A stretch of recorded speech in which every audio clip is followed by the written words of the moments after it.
들러서 볼게요. 242쪽에 시주대편 두 번째 작품입니다.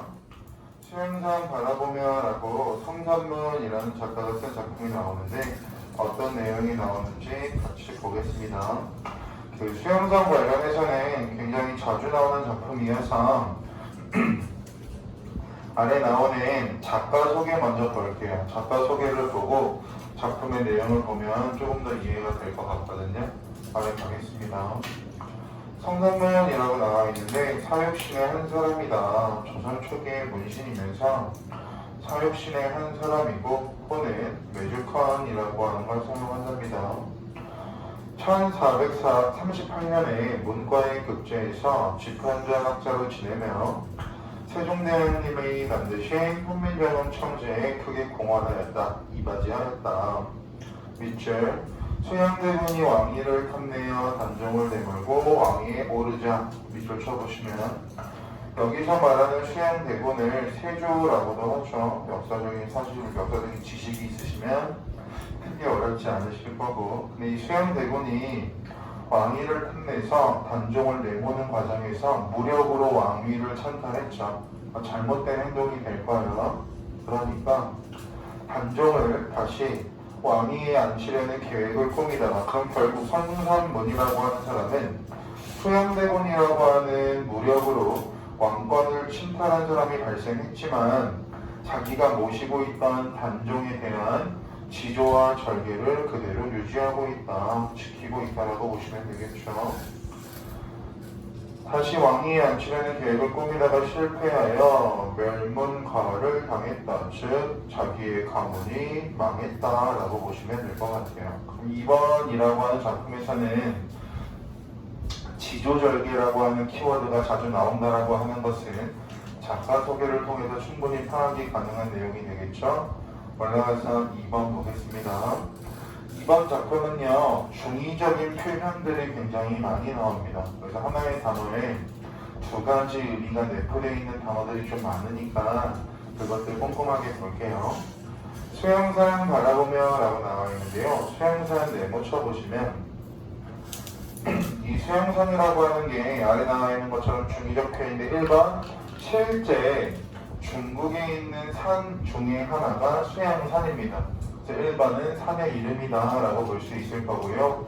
2번 두 번째는요, 지금 성산문이라고 하는 작가는 수양대군이 단종을 내몬 것에 대해서 자신의 지조와 절개를 표현한다라고 했으니까 수양산이라고 하는 세 글자에서 두 글자를 따서 수양산은 수양대군이다 라고도 알 수 있겠죠. 중의적 표현 첫 번째, 실제 중국에 있는 산의 이름이다. 두 번째, 수양대군이다. 수양산을 바라보며 이제를 하나노라 라고 나와 있는데요. 이제 동그라미 쳐보시면 여기 나와 있는 이제라고 하는 사람은요, 누구냐면요, 중국의 고사, 옛날 이야기에 나오는 인물로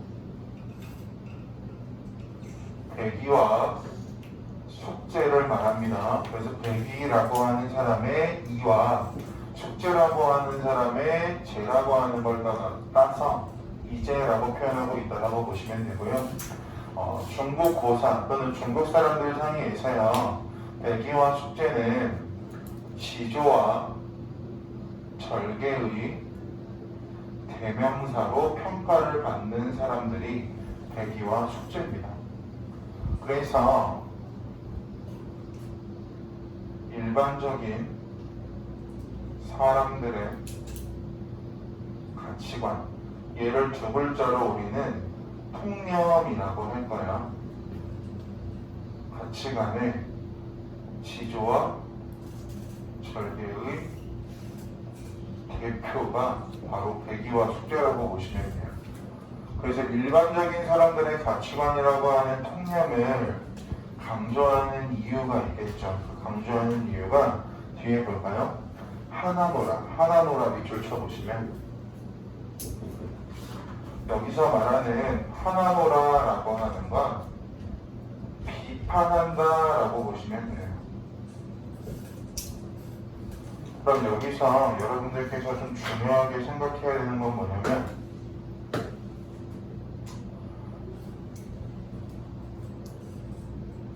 일반적으로 사람들이 인정하는 일반적인 사람들의 가치관, 두 글자로 다시 바꿔치기 하면 통념이죠. 을 뒤집는 작가의 계산적인 표현이 사용되고 있다라고 할 수가 있는데, 여기서 일반적인 사람들의 가치관 같은 말 통념을 뒤집어서 얻고자 하는 효과가 있겠죠. 한마디로 10명 중에서 10명 전부 다 지조와 절개의 대명사는 배기와 숙제야 라고 말하고 있는데, 작가는요 그러한 지조와 절개의 대명사인 배기와 숙제를 비판하고 있으니까 사람들로 하여금 1번 호기심을 유발하게 할 거야. 또는 궁금증 유발. 왜 지조와 절개의 대명사인 배기와 숙제를 비판하지라는 의문점이 생길 거고요. 두 번째, 배기와 숙제를 비판하면서 궁극적으로 말하고자 하는 바는 뭐냐면, 배기와 숙제가 가지고 있는 지조, 절개보다 화자인 자기 자신이 가지고 있는 지조, 절개가 더 뛰어나다라고 하는 것을 강조하기 위해서 사람들이 가지고 있는 통념을 뒤집는 개성적인 발상이 나오고 있다고 보시면 될 것 같습니다. 그러니까 예를 들어서 나의 아름다움을 부각시킬 때 엄청 이쁜 사람보다 내가 이뻐 라고 말하는 문장과 비슷한 개념이 되겠죠. 중장 가겠습니다.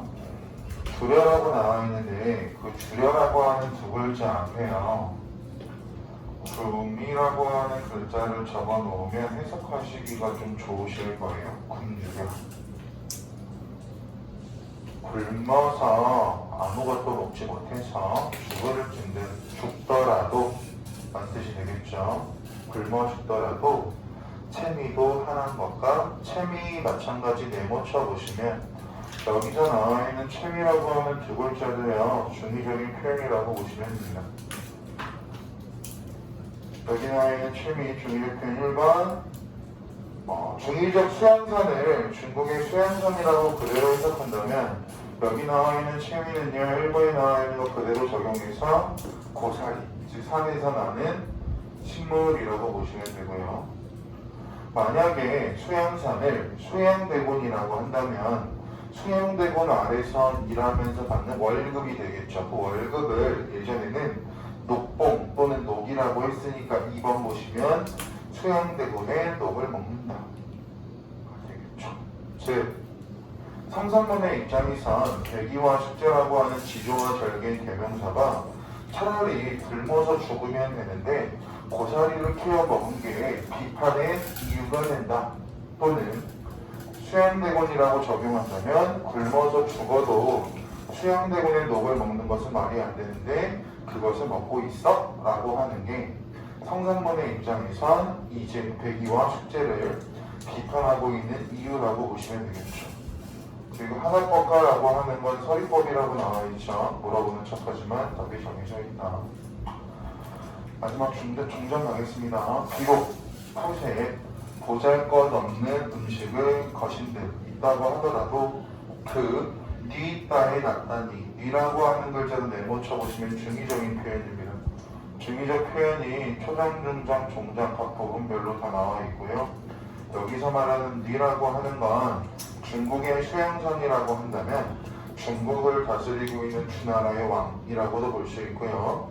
수양대군이라고 한다면 수양대군이 현재 관종을 몰아내고 조선을 차지하고 있으니까 수양대군이라고 할 수 있겠죠. 결국 보잘것없는 음식이라도 그게 누구 땅에서 난 건데 팔을 굶어 죽지 그거를 왜 받아먹고 있어? 라고 하는 비판의 의도가 드러난 작품이 추수양산 바라봄에였습니다.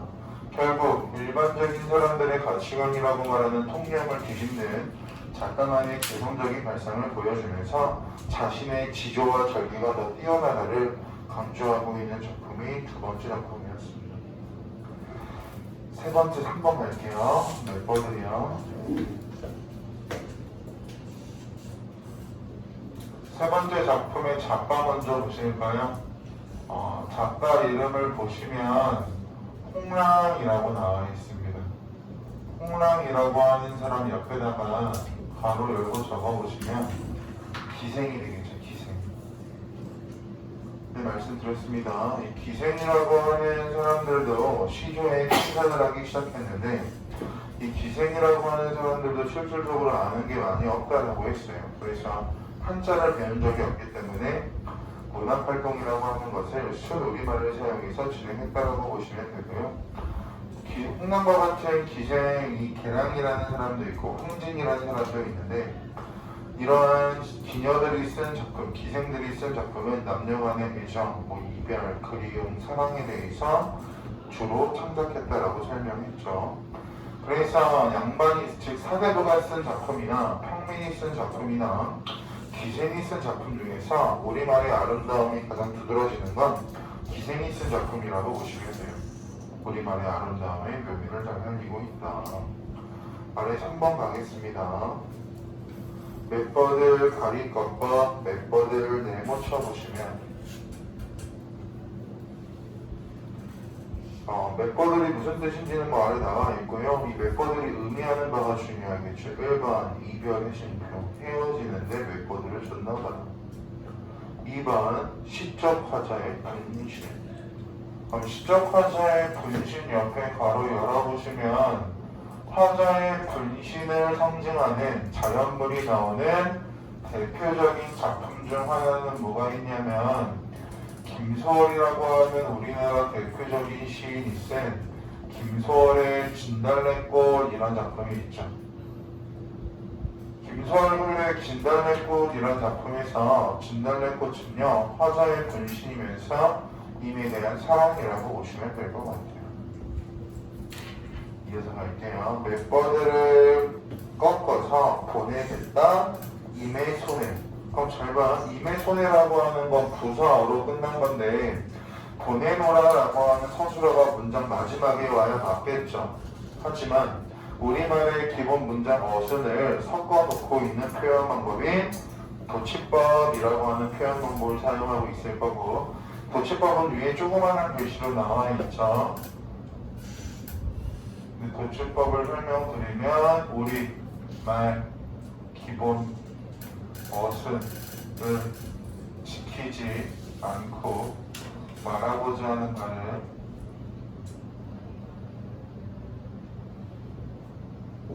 강조할 때 쓰는 것을 도치법이라고 설명을 해요. 그럼 여기서 도치법을 쓴 이유는 말하고자 하는 말하고 말하는 같은 말, 의미나 주제를 강조하기 위해서 도치법을 쓰고 있다고 보시면 되겠죠. 그러니까요. 자신은 주무시는 창 밖에 심어놓고 보세요. 밤비에 새잎 나거든. 새잎도 네모쳐 보시면 이 새잎이라고 하는 건 맷버들에서 나는 잎이 새잎이 될 거예요. 그럼 이 맷버들이라고 하는 것도 화자의 분신이죠. 화자의 일부가 되겠죠. 새잎이 나면 여기 밑줄 날인가도 여기서죠.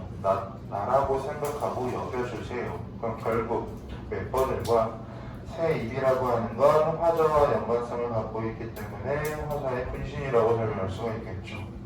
그럼 날이라는 글자 동그라미 쳐보시면 화자가 작품 속에 등장한다라고 할 수 있을 거고요. 우리 교재에 있는 시조 3편 중 유일하게 작품의 화자가 표면상 등장하는 건 마지막 작품밖에 없습니다.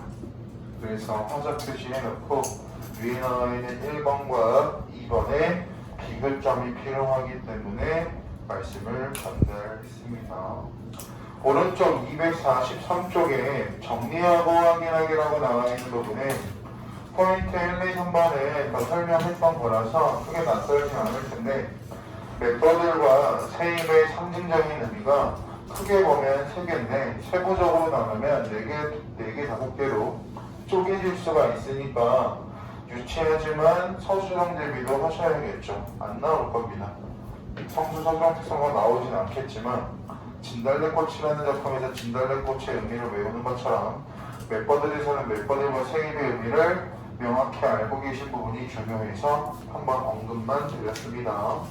넘어가서 244쪽에 학습활동 보시면 1번 시조 3편을 감상하고 다음 활동을 해보자라고 나와 있습니다. 1번 볼게요. 시조 1에 시적하자고 처한 상황은 끊어보시면 처한 상황이라고 하는 건 늙어가고 있는 상황이 되겠죠. 흰머리가 나고 있는 상황. 심정은 어떠한지 말해보자. 심정 밑줄 쳐보시면 어느 누구도 늙어가는 걸 선호하지 않을 겁니다. 그럼 어떤 심정인지 대략적으로 추측이 되실 거고요. 세부 내용 볼게요. 시적 환자는 봄바람이 불어 산에 눈이 녹는 것처럼 자신의 백발도 밑줄 눈처럼 사라지길 바라며 늙음에 대한 탄식을 하고 있다. 그래서 눈발처럼 또는 눈처럼 사라지기를 바라고 있기 때문에 따뜻한 바람을 끌어오려고 하죠. 춘산에 불었던 바람을 화자도 가지고 와서 자신의 백발도 눈처럼 날리고자 합니다. 2번입니다. 시조 2에 대한 정보나 이를 바탕으로 고사를 사용한 작가이고 고사 동그라미. 고사라고 하는 건 옛날 이야기를 고사라고 한다고 했죠. 그럼 배경화 숙제 이야기가 옛날 이야기가 될 겁니다. 작가 볼게요. 성산물이죠. 단정보기에 힘쓰다가 죽음을 맞이한 충신이자 사육신이다. 사육신이라고 하는 것도 성산문을 나타내는 말이니까 맞는 말이라고 보시면 되고요. 제재 보실까요? 대기숙제의 고사, 이야기 또는 대기화 숙제는 은나라의 주왕을 모르는 주나라의 왕을 비판하고 고사리를 먹고 연명하다가 이 고사리 먹은 것도 화자의 입장에선 지조와 절개를 지키지 못한 비판의 이유라고 본다고요. 차라리 굶어 죽지. 그 고사리도 주나라 모왕의 땅에서 난 건데 왜 먹었어? 라고 하는 게 화자가 말하고자 하는 비판의 이유가 된다. 죽음을 맞이하였다. 절의라고 하는 건 지조절개요. 절의를 대표하는 인물이다. 예시가 보시면 작가는 절의를 대표하는 인물인 백이와 숙제보다라고 나오는데 절의를 대표하는 인물인 백이와 숙제 가로쳐 보시면 이게 당시에 많은 사람들이 인정하고 있었던 풍년이 되게 풍년.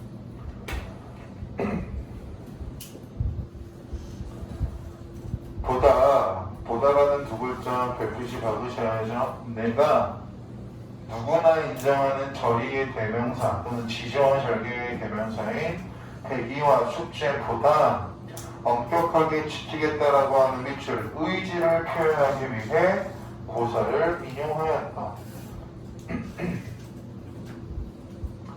어렵지 않은 거고요. 3번입니다.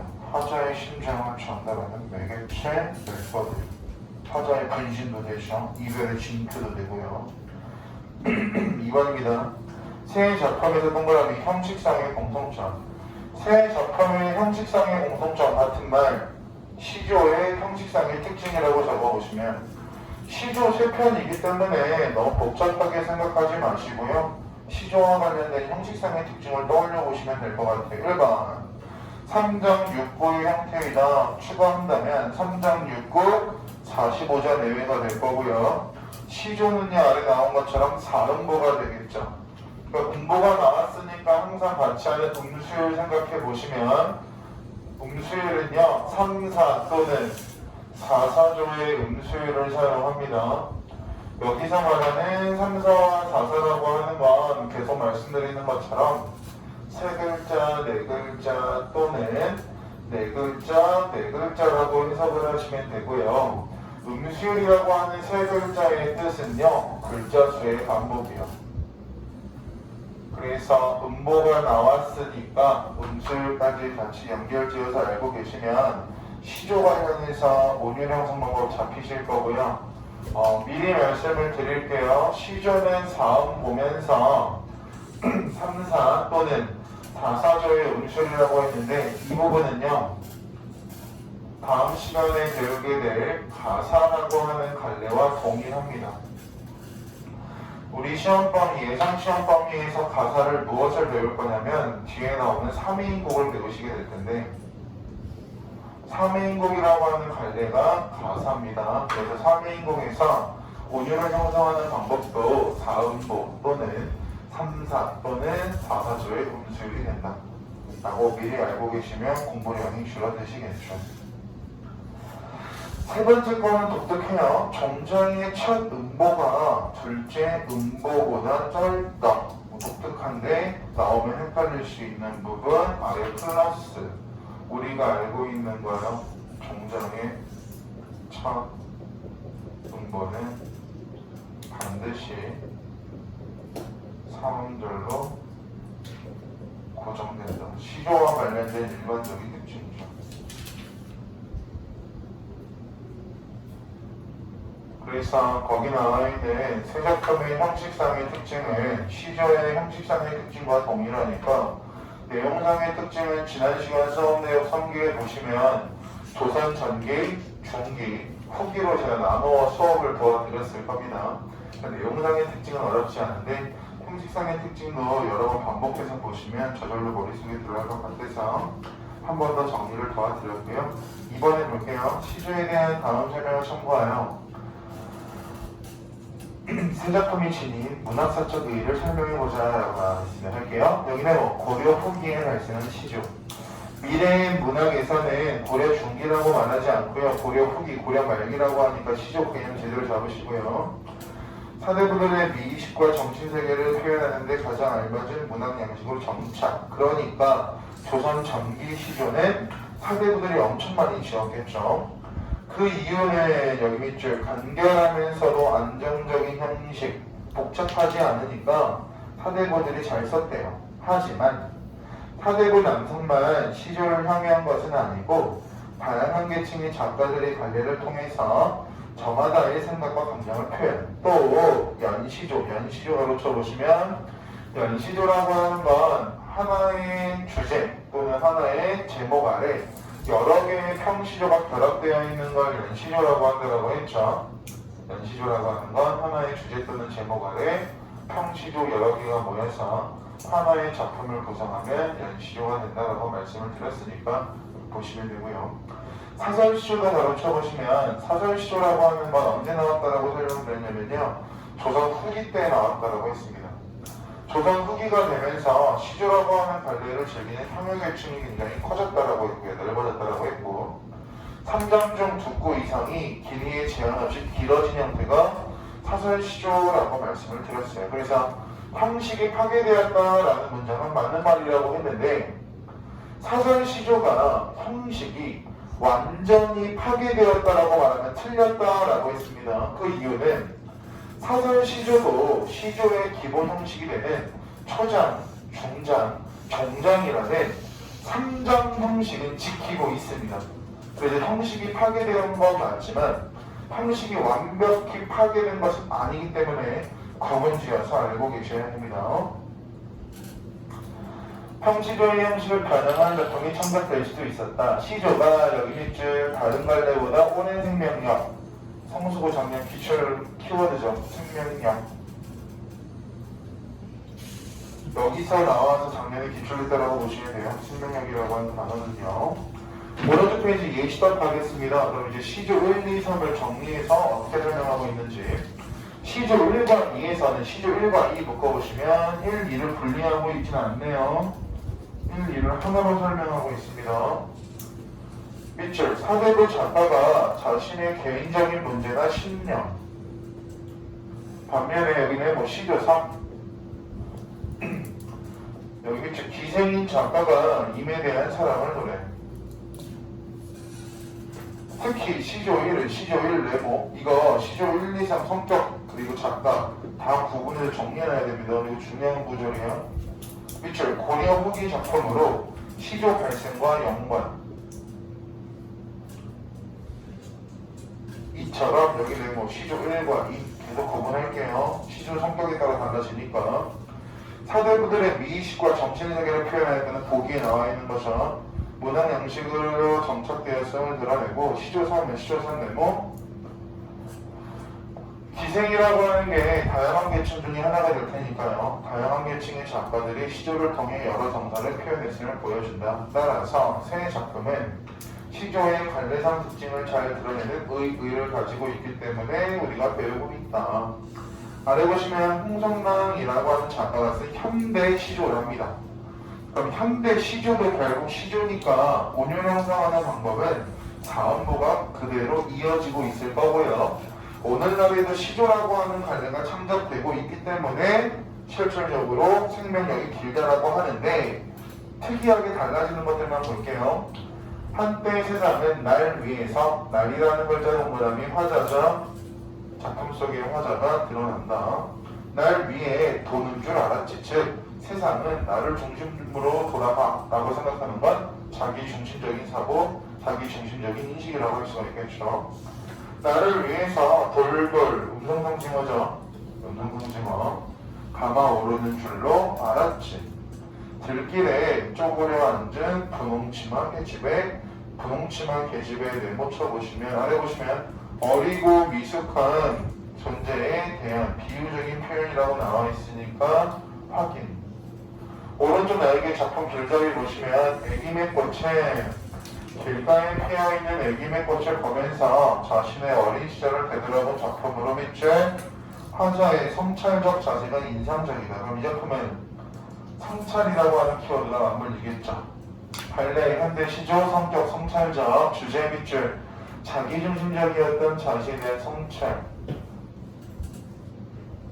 특징 첫 번째, 사음 모노그램이 2번, 꽃의 외향적인 모습을, 애기의 꽃의 외향적인 모습을 시적 화자의 성찰적 모습과 관련지어 끊어. 그럼 여기서는요, 자연물을 통해서 화자가 성찰하고 있다라고 해야 맞는 말이 되겠죠. 꽃이라고 하는 걸 자연물이라고 표현해서 맞는 문장이 되니까 상의어로 호환시켜서 학습하시면 좋으실 것 같아요. 주제의식을 효과적으로 드러내고 있다. 1번, 이 작품을 별이 5개요. 이게 나올 거예요. 서술형으로요. 현대 시조가 아닌 것을 뭐라고 하냐면 고시조라고 합니다. 고시조. 예전에 쓰인 시조라고 해서 고시조라고 하는데, 그럼 고시조와 현대 시조의 공차를 쓰세요. 또는 달라진 건 무엇이 있는가? 이런 식으로 나와버리면 낯설 수 있어서 보겠습니다. 첫 번째 1번. 장이 연으로 바뀌었다. 원래는 초장, 중장, 종장이었는데 현대 시조에서는 연이라고 하는 구성 단위로 바뀌었대요. 2번. 평시조의 기본 형식인 3장 6구 유지. 그럼 평시조라고 하는 고시조의 특징이 좀 남아있겠네요. 3번. 1년과 3년은 이행, 2년은 일행으로 제시할 변형 시도. 그럼 결국 이거는 3번은요, 애기의 꽃이라고 하는 현대 시조에만 국한되는 특징이고요. 1번과 2번이라고 하는 특징이 현대 시조라고 하는 관례와 연관성을 맺고 있는 거니까 1번과 2번은 명확히 알고 계시면 효과적이실 것 같습니다. 3번은 애기의 꽃과만 관련된 부분이요. 4번 하나만 추가하신다면요. 4번 모두 적어놓으실까요? 고시조와 현대시조의 공통점으로는 4음보라고 하는 온율 형성 방법이 유지가 되고 있는 것도 일맥상통하겠죠. 거기까지 보시면 좋을 것 같아요. 자, 오늘은